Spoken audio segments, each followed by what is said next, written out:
Hello, everyone, and welcome back to another episode of the Parenting Reframe podcast. I couldn't be more excited to share this episode with you guys this week. I have someone incredibly special on the podcast. Her name is Mikki Gardner, and she has authored an incredible book called The Guide to Co-Parenting Well. And there is more to it. So before I even get into it, I'm going to welcome Mikki. Mikki, welcome.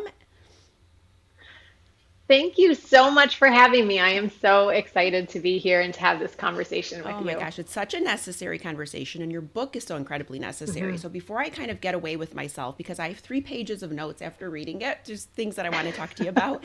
But can you tell us a little bit about who you are and what kind of brought you to the place of writing this book on co parenting? Sure. Well, I'll keep it short and sweet so we can get to lots of those questions. Well, I'm a certified life and conscious parenting coach. I have my own podcast. I'm a one-to-one coach. I really concentrate on walking the journey with moms post-divorce and separation, learning how to co-parent in a calm, clear, and confident way, regardless of what their ex is or isn't doing. How did I get here? I mean, I think like many of us, lived experience. I needed this work. I, like everyone else, did not get married, have children to get divorced. I didn't know anyone who was divorced. I had no friends that were divorced. But in what felt like an instant, my marriage came to an end. Well, I'll just say a halt. Mm-hmm. And in one night, I went from thinking everything was great to being just gutted, is the only word that I can use. And it was a really long journey. We tried very hard to save the marriage, but it came to a point where I realized this just wasn't healthy for any of us, most importantly, my son. And so I decided, like I do as a recovering people pleaser and recovering perfectionist and control freak, that I was going to just make this the best experience ever and that we were going to be a family in 2 homes and it was going to be easy and seamless. I had no idea how I was going to do this. It did not go that well. And I went on a very long journey of a lot of mistakes and a lot of additional suffering and really struggling to be able to be there for my son, who was, even in the best of situations, they're really impacted.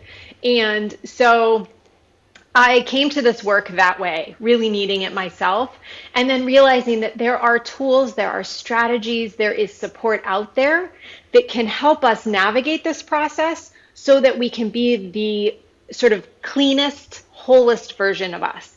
And I believe that when we are that way and we are living in alignment, we offer our children the best option or the best possibility in life to have a parent to be an example of how to adults really well Yeah. and to co-parent well.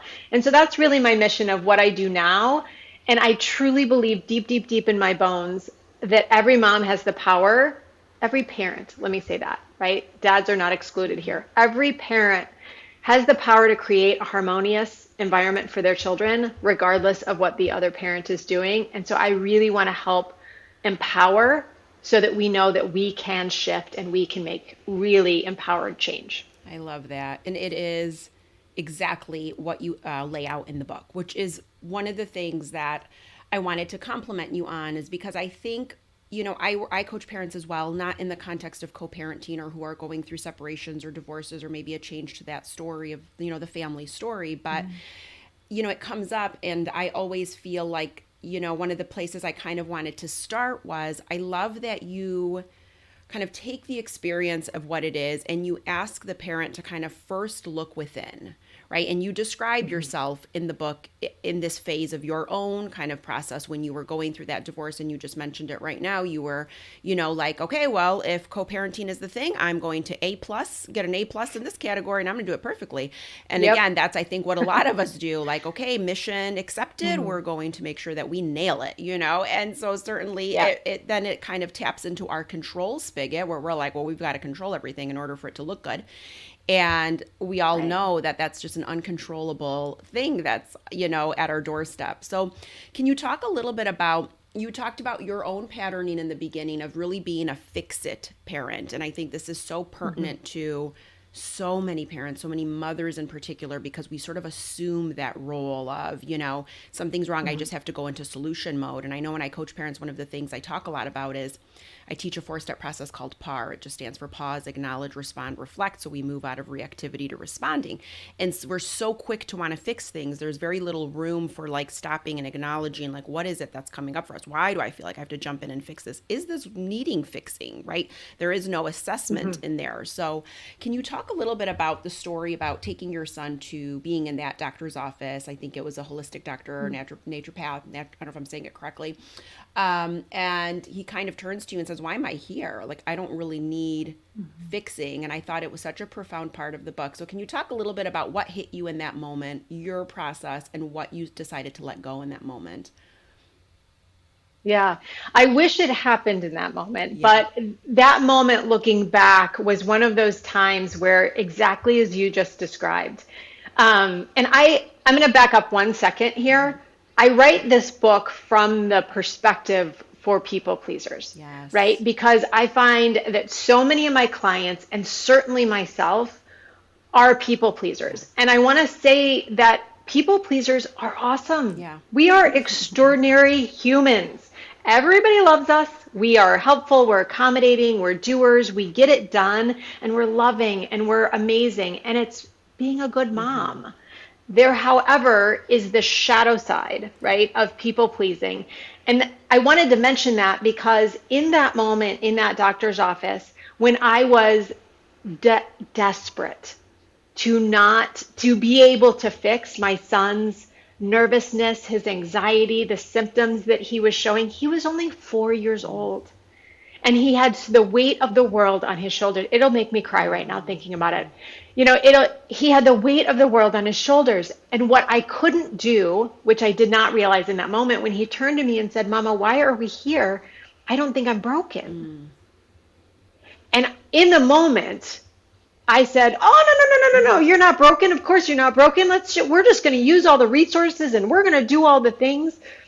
But it was later, right, when I was able to, probably a while later, in all Mm-hmm. honesty, that I was able to look back at that moment and realize what I couldn't sit with was my own discomfort, Mm-hmm. my own pain of what I had caused, my own pain of what had happened to me, all of the things.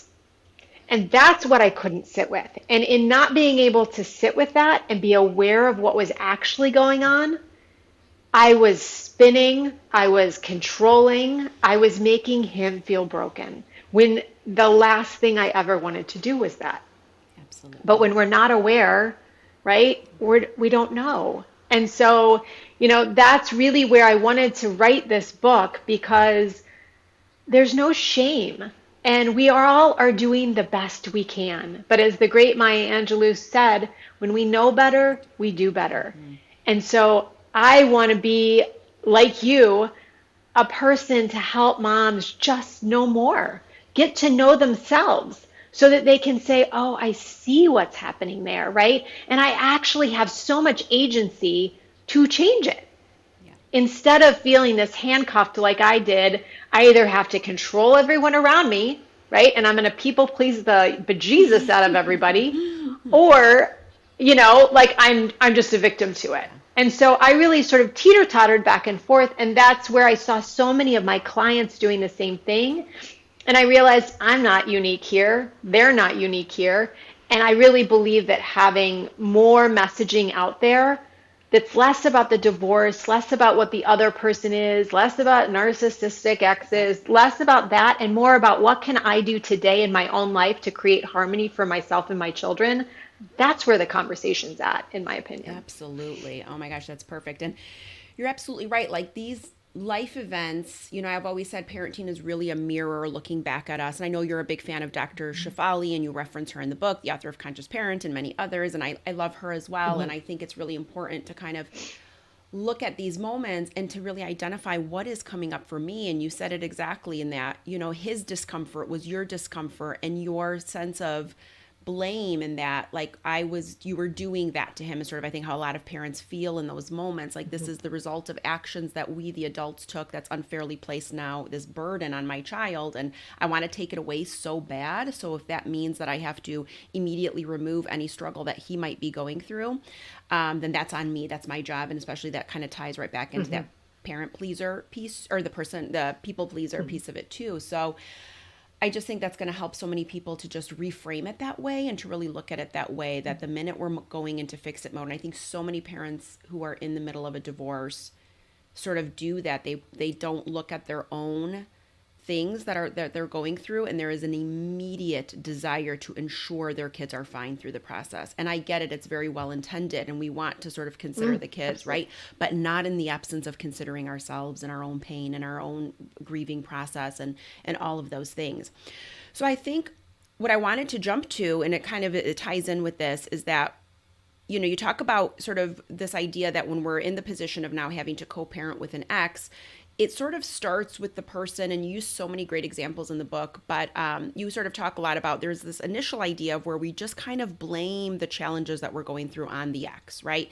They send me these text messages that are terrible. I get all these emails with all these terrible accusations. And it almost feels like, I think you described it as like the pole jumping, like almost like whatever the ex dumped on the other parent is then sort of that's what their mood would then be. It was contingent on what the other person was putting on them. And you really talk about the 3 A's, which is awareness, agency, and aligned action.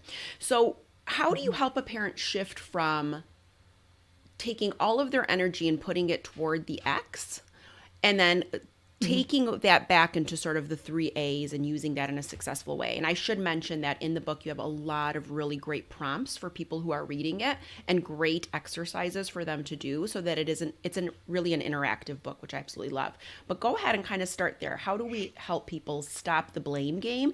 And by the way, it's probably fair. Like, I love that you validate the Yeah. fact that like, yeah, that's a really bad thing that your ex did, right? Like, we get that, but now what Yeah. do we do? Yeah, so I think it's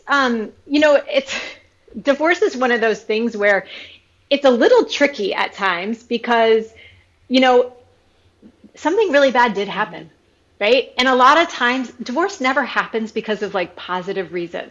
There's trauma, there's betrayal, there's mistrust, there's somebody who's usually being, a you know what, and then the other person is like the shiny little, oh, poor you.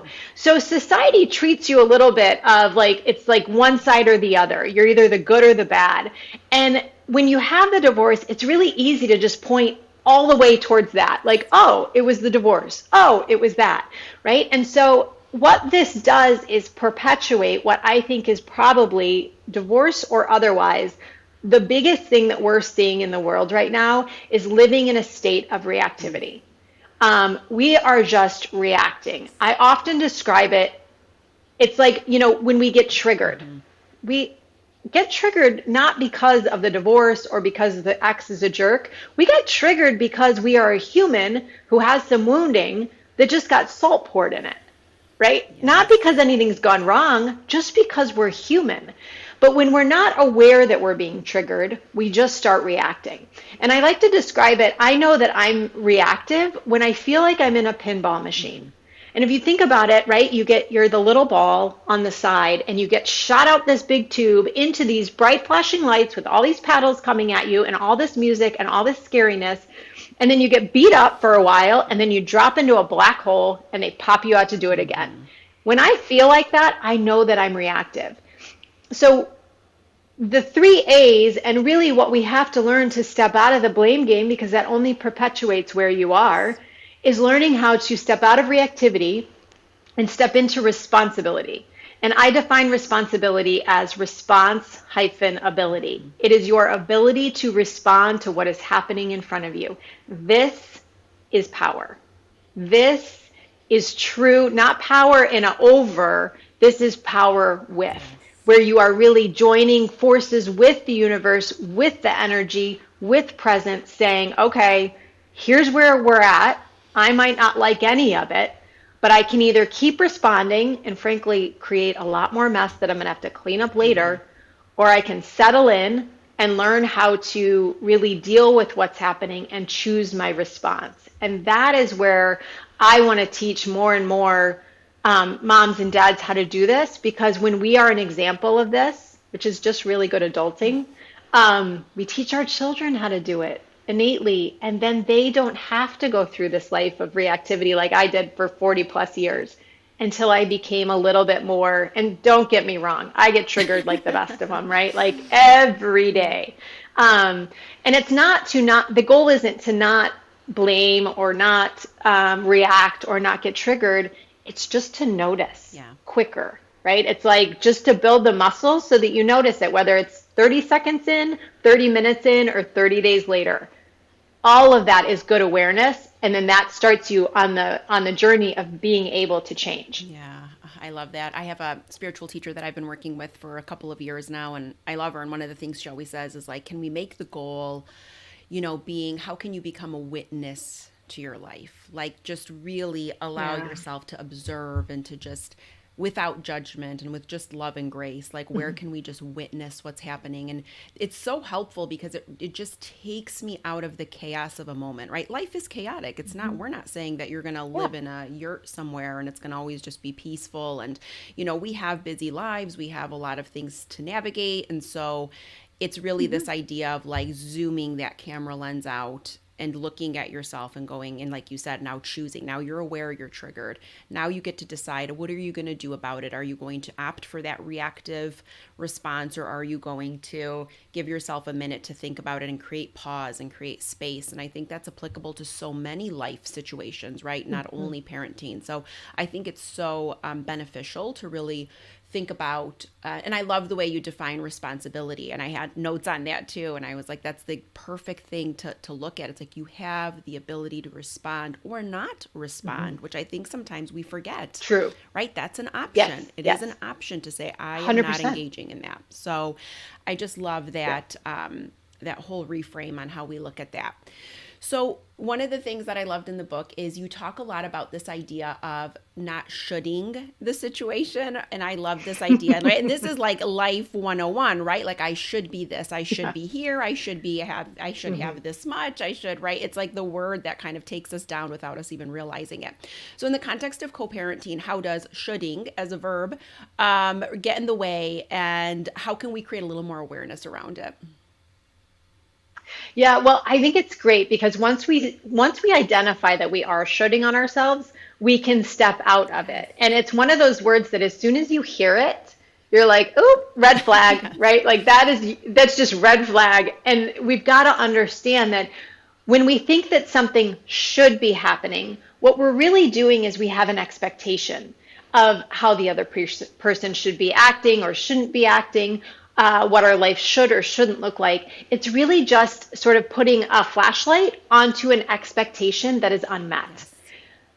I think Dr. Shafali was the one that really taught me this in in the training with her. Was expectations are really one of the most detrimental things that we do to ourselves, because there is all it is this movie that's constantly playing in our head, right? Of how things should be going, what should be happening.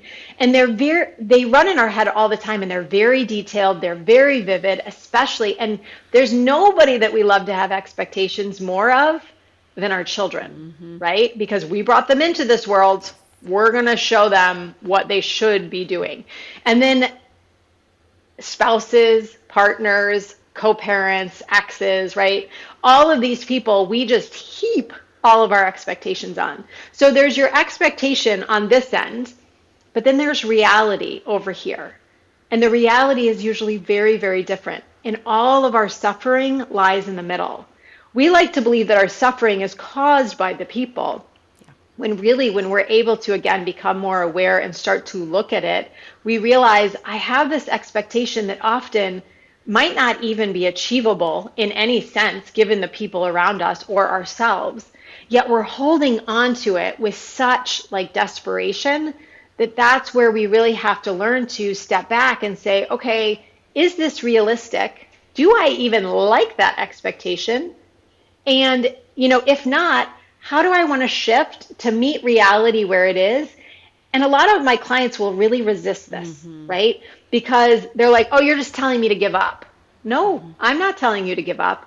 I'm telling you to just, if you're willing to step towards it with curiosity, without judgment, and say, like, what am I expecting of this situation? Do I agree with it? Don't I agree with it? What do I want to do with this?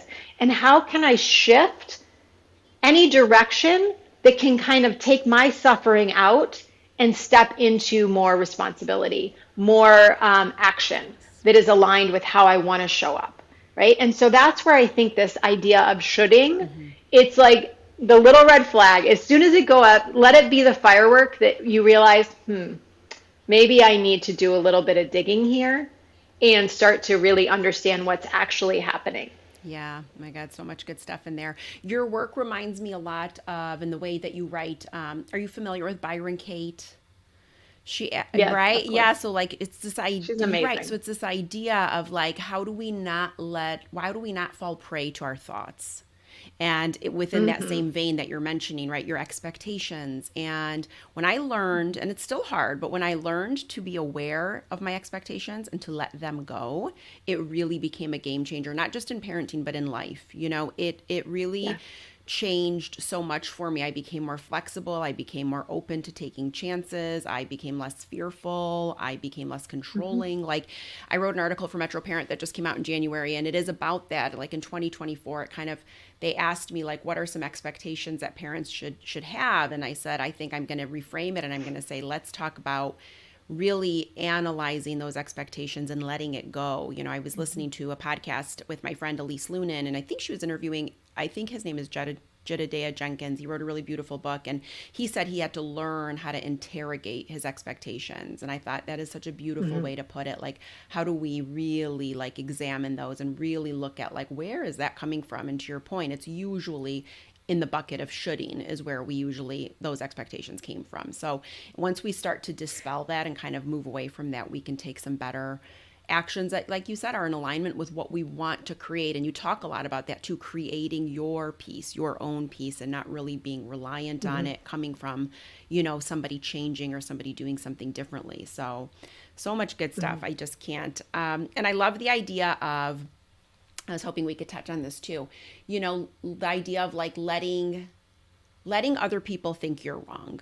Like, there's such a righteousness, right, to the way we approach things. And I think this is true in parenting too. Like, Yeah. a lot of the parents I work with, I was just working with a couple the other night, and they were mentioning like, she go, and by her own admission, she said, I overcorrect him in the moments that are escalated or tense because I just think he might not be doing it right. And this gets in the way a lot, right? Our own idea of like, this is the right way, that's the wrong way. Let me educate you on the right way, and let me make sure you also agree with my right way. Like, it isn't just about being right; it's that we seek that agreement.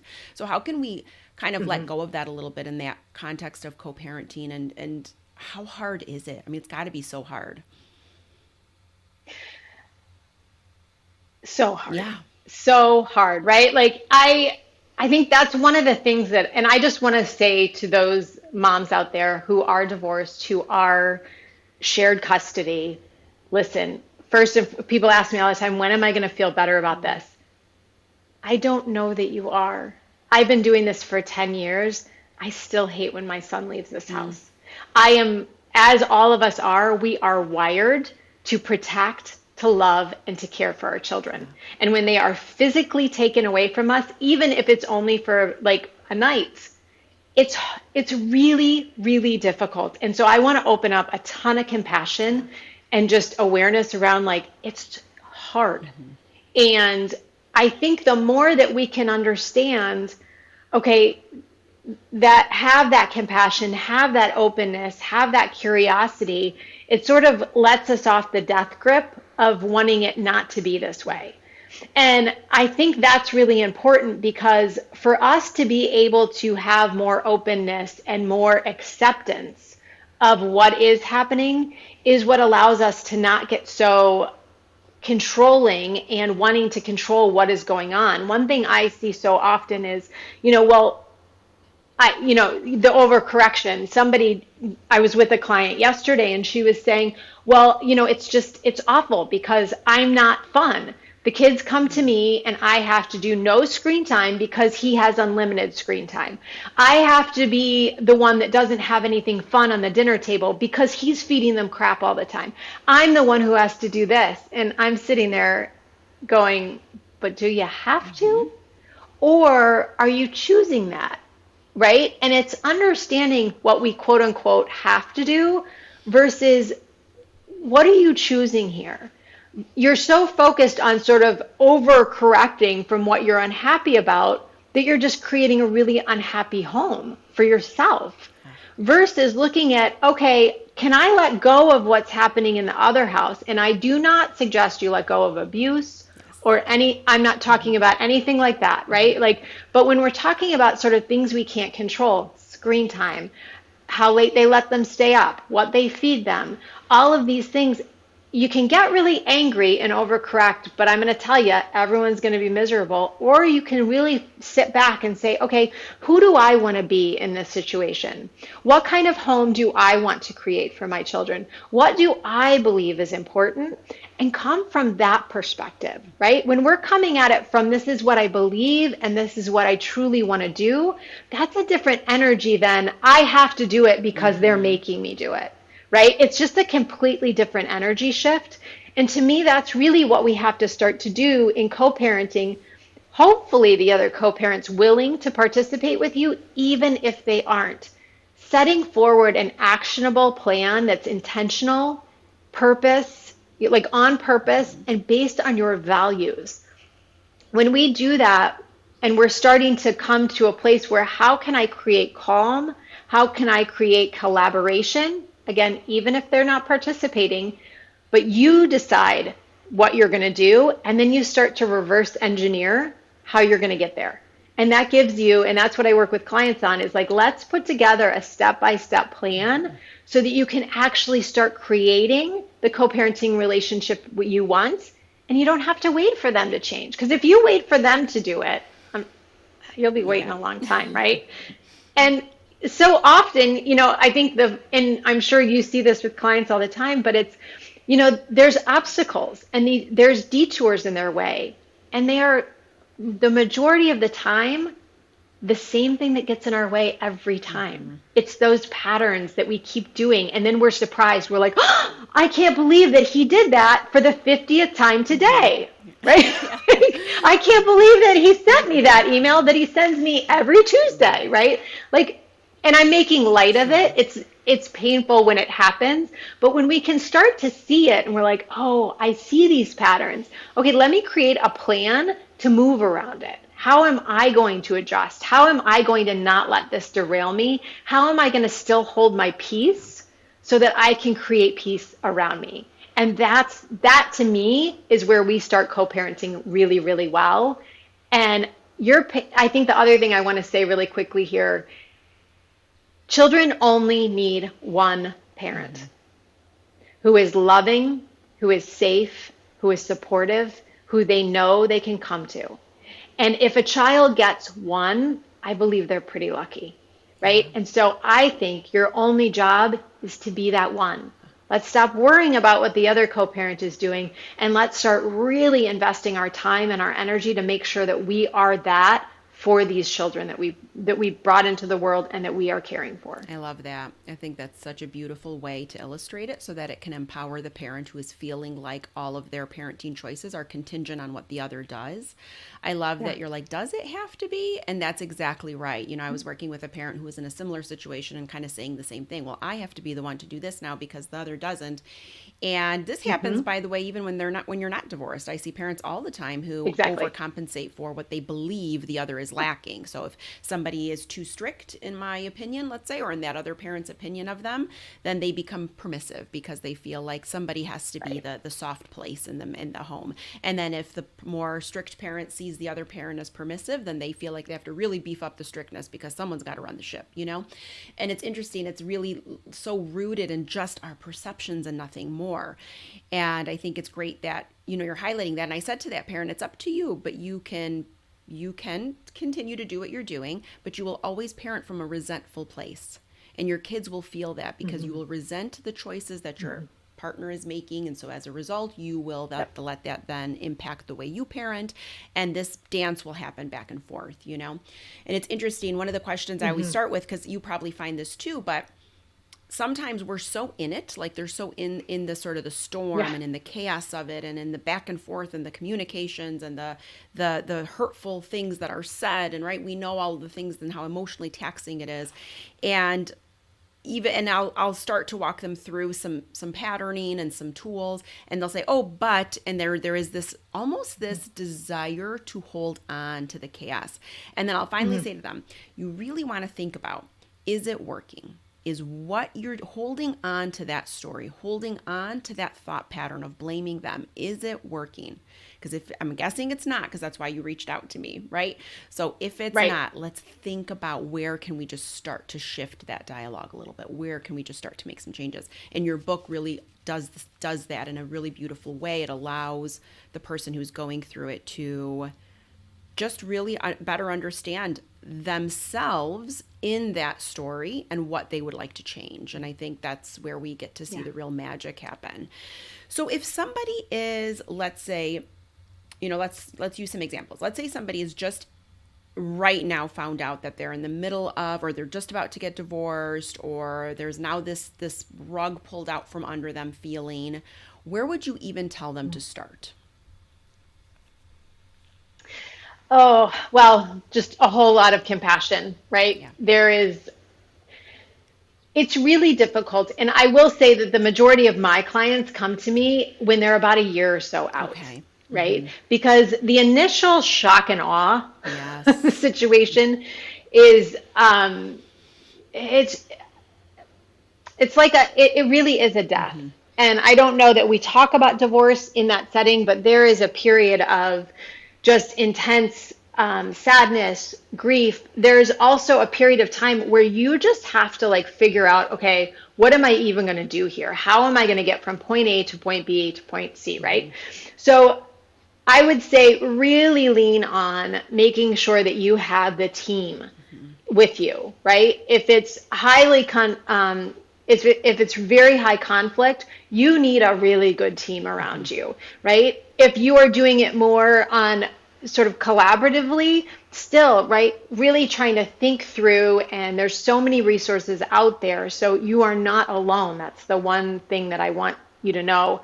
Um, it's kind of after that initial shock and awe has worn off that we start to kind of level a minute. And that's the place when we start to level a little bit and we get out of survival and we're not sort of in that heightened Mm-hmm. survival state. That's where we start to see like the discontent. That's where we start to see like the questioning. That's typically when people start to reach out when they're like, you know, Mikki, I got divorced. It's been a year. It was supposed to be better. Why isn't it Mm-hmm. better? Well, it's not better because we're still doing the same things, expecting a different result. But I think to your point before, we can't see the forest for the trees. And not because there's anything wrong with you, that's just part of the human experience. And being able to have a coach, a therapist, somebody on your side who understands what's going on and can sort of give you the perspective. I always tell my clients, I don't know the answer for you. You have all of the answers inside of you. My job as your coach is to sit on the outside of the forest and help you identify the trees so that you can find your path out, right? And so that to me is what we really have to understand and learn more about. How am I calming my nervous system? How am I getting the emotional reaction sort of more level? How am I coming to a more present, more calm state so that I can even start? That's when we can start to see perspective. We can start to understand, okay, what's going on? How do I want to take the 3 steps and do all of this? But when we are in either survival mode or, sort of really, really, really reactive, It's hard. we've just got to learn how to calm our nervous system down. And that's sort of priority number one. And then we can start to move. So there's processes, but I just want to give a lot of compassion and openness to it's really, really challenging. And we do have to open up some space for the grieving. Yeah. I mean, everything you thought and dreamed about and believed is gone. Yeah. And there is beauty after, right? It's like the phoenix rising from the Hmm. ashes. But we have to go through that process. And I find that so many people just sort of like I did, plow through it, Yeah. right? If I just put my head down and I just go, I'm going to figure it out. But unfortunately, like every other universal truth, it takes us slowing down and being willing to be open, to be honest, to be willing to look at what's happening so that we can really start to choose how do I want to move forward and who do I want to be for my children and myself in this process.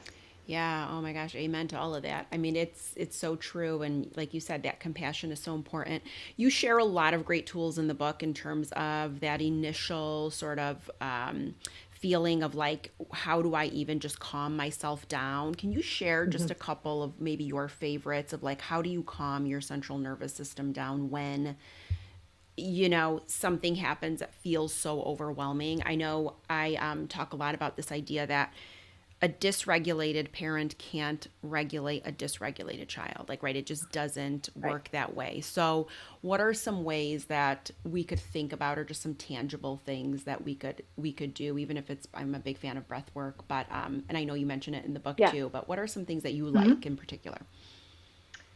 So, hitting the pause button, Yeah. number one, right? As soon as you realize you're triggered, how do you know you're triggered? You're Mm-hmm. yelling, you're crying, you're stomping around, you've been silent for 2 hours, whatever it is in that moment. I mean, my son's upstairs. He laughs at me because he's like, Mom, you're doing the weird breathing thing again. But when I realize, like, I've actually entered into the argument with the 13-year-old boy about the sky not being blue or Mm-hmm. whatever it is, right? And as soon as I find myself in it, that I have that moment of awareness, I'm like, and I'll stop, I'll literally stop. I put my hand on my heart and I take 3 deep breaths in and out, right? I am a huge fan of using what the world has given you, what God gave you in your breath, Yes. right? Just breathe in and then breathe out. If you do it 3 times and you don't feel calmer, do 3 more, Mm-hmm. right? But just doing that and saying to your body, because we, I think it was Einstein that said, you can't solve the problem with what created it. Mm. Our thinking, like we cannot solve problems with our Yeah. thinking, these emotional issues. We have to get into our body. Like 10% or 5% of our body is our head. The rest of it, right? All of our wisdom lies in our body. So we really have to learn how to get into our body, to embody what's happening, to understand where am I feeling this. So just pausing and breathing to be able to say, like what is going on for me? Where do I feel this? How can I move forward, right? That allows us to go into, again, change. But we first and foremost just have to breathe. Um, Another technique that I find really helpful, especially when maybe you have to interact with your ex if that's difficult. Um, I know one of my clients, we worked on her doing this as she was driving up to the house because every time that the woman opened the door, the other quote unquote other Mm-hmm. woman opened the door and she had to let her children walk into it, right? There's So hard, I'm right? telling you, Yeah, it so is like hard. a Mm-hmm. whole world of hurt, right? It's one thing to be watching your children leave you. It's another to be going into, sort of this nest of, the mistress turned Mm-hmm. wife. It's a For challenge. sure. And, so one of the things that we worked on was there's this idea of havening, which I'm sure you know about, but it's just gentle, light touch. And we do that, like I'm stroking my arm right now. I also will just grab my wrist and apply pressure. Or your throat, you can apply pressure, like when we need to speak up.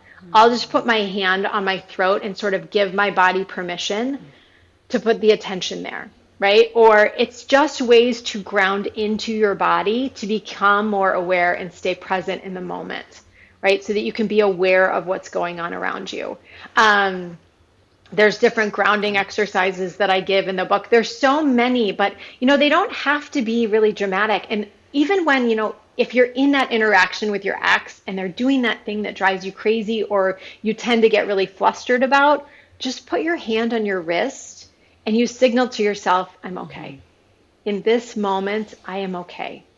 And the more that we can do that, the more confidence we have in ourselves to be able to ground ourselves and stay calm. And this is a game changer because the more that we can sort of stay calm in the chaos in little moments, we can do it more and more when our kids are having big feelings, when there's reactions going on, when that person cuts us off in traffic, right? All of the things. It's just being able to go into your body and calm yourself down and create safety within the space you are in. Yeah, I love that. So helpful. And I think it's good to note too that in what you mentioned too is it takes time. I mean, this is a process, Mhm. right? And I think we live in a culture where we want things resolved fast and we don't like Mhm. the icky middle, right? That's, I know Brene Brown kind of calls it that, that second, or that those first times are hard, but then anytime we're stuck in that middle, it can be just as difficult. But that sometimes that's where we need to let ourselves be so that we can really, but by using these tools and doing it consistently over time, I mean, I can say this as somebody who does the things that you just described, it really is so impactful. I use them in so many and moments that you would think should have totally taken me out. And I've managed to just really, get my Mhm. footing again and find presence. And I think it's a dedicated practice, but if you can just learn these tools and know them, they will be game changers for how you walk through life, really. So, oh, so much good And I stuff. really quickly, I Yeah. want to go back to what you just said about a dysregulated parent cannot support a dysregulated Right. child. And it's just simply true, like Yeah. energetically. And one of the things that I try to remind my clients of or tell them, if you look at sound waves, if you look at someone who is yelling and screaming, the frequency is very, very high, right? It's spiked. Oftentimes we equate that to strength, right? They're the strongest presence in the room. But if you look at the sound waves and the wave, the energetic waves, when you are very high and escalated, it's very unstable energy, right? It's loud and it's shocking, but it's very unstable. When you are calm and grounded, it is a very low frequency. It is very powerful. That's the most powerful energy in the room. So oftentimes we think that the person who's really having the biggest display of emotion is the strongest, right, in the room, but it's the opposite. And I always say that it's so important for us to start to understand this because when we can calm ourselves down in the face of this, our children who never listen to a word we say, but watch every single thing we do, will learn, oh, okay, this is how we do this. We become the living, breathing example of what it looks like to be a human, to be an adult, right? And what we want to do is be the one who makes a lot of mistakes and repairs and admits fault and learns and grows and is messy Mm-hmm. and cleaned up, right? All of the things, Yeah. because this is what is going to give our children the best example, again, of being an adult and a human. And so, I understand not wanting to do this work for ourselves. And sometimes we step into it because we're willing to do it for Yeah. them. And so start there because I guarantee when we start, you'll find the love and the trust in yourself to be able to really shift. Ah, I love that, and I think it's so true. I always say kids sense and feel more than they see and hear. So, and you Mhm. must, I Absolutely. imagine, you know this better than anyone or anyone who's been through a divorce because I'm sure kids absorb and sense the shift in energy Mhm. and mood, and but they can't articulate what's happening is the difference. So, it is really interesting. I'm curious to know. As I was reading it, I was thinking about this. We talk a lot about overreactivity, like being really Mhm. reactive. But do you find, because I find this as I'm working with parents, there's also a subset of people where underreactivity is really Mhm. prevalent, right? What do you think about that? Do you ever notice that, like that? It's almost that, and you talk about flight and, fight and flight, and it's almost that sense of you just notice that there's a numbness to it all. So how do you feel about that? Where does that Yeah. kind of present itself? Yeah, absolutely. I think it can come from a couple different places. When we listen, we are all victims. We're all perpetrators. We're all the things. But sometimes when we are the victim, we set up camp, right? And we might construct a home in victimhood, right? And Yes. so when we're in that place, it's really easy to get stuck in a really numb, hopeless, there's nothing I can do. This is just how it is, right? And in those, we really do underfunction, Yes. right? We're sort of like just hands off. The other place that I see it is, and I'm all for, I mean, spirituality is a huge part of my own life and journey, but we can spiritually bypass, right? This Yes. idea of like, well, not, Yep. just got to let it go. Mm-hmm. I don't believe that God ever intended for us to just sit around going, Mm-hmm. Yeah. are you going to do something? No. The whole idea is that we are one with the universe, with the energy, that we are co-creating with this energy, right? And so I find that oftentimes when we sort of hand over all of our responsibility because we just don't feel, we don't, essentially because we don't trust ourselves to do it. So we're like, no, I'm not going to do it, right? I'll spiritually bypass, or I'll just say, I can't do anything because the other co parent's too difficult, or any of those things. But really, what it boils down to when we're over or under functioning, we don't trust ourselves to really show up. Mm-hmm. And so we're sort of going to one extreme or the other. And so I really believe that self trust is the key. And the only way that we learn to trust ourselves more is to actually start to take action, right? To make mistakes, to learn, to grow, to be willing to say, I think the best thing you can say to your child or your ex is, I don't know, Yeah. but let's go find out, right? To be able to say that. But I think, as we were talking about earlier, we all really, or many of us, just want to be right. Yeah. We want to be heard. We want to be told that people agree with us and that, we're justified. But really, I mean, it's a false sense of justification.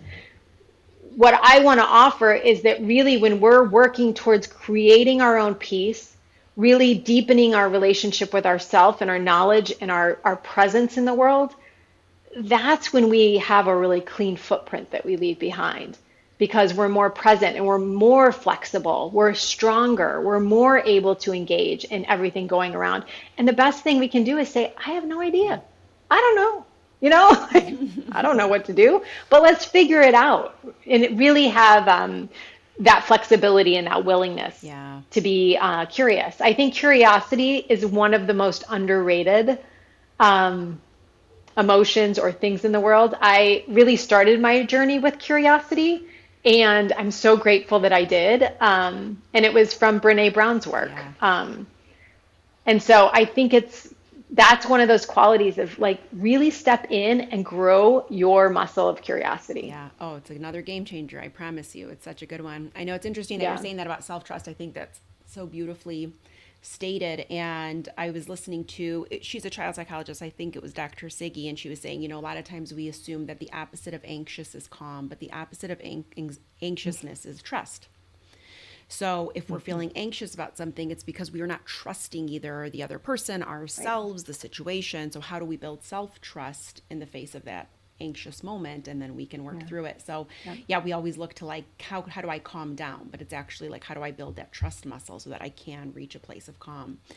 Oh, Mickey, I could talk Yeah. to you forever. So before I let you Me go, too. why don't we just let people know where they can find you, the work that you do? I think it's a gift to so many. So I'll let you kind of guide people to your world.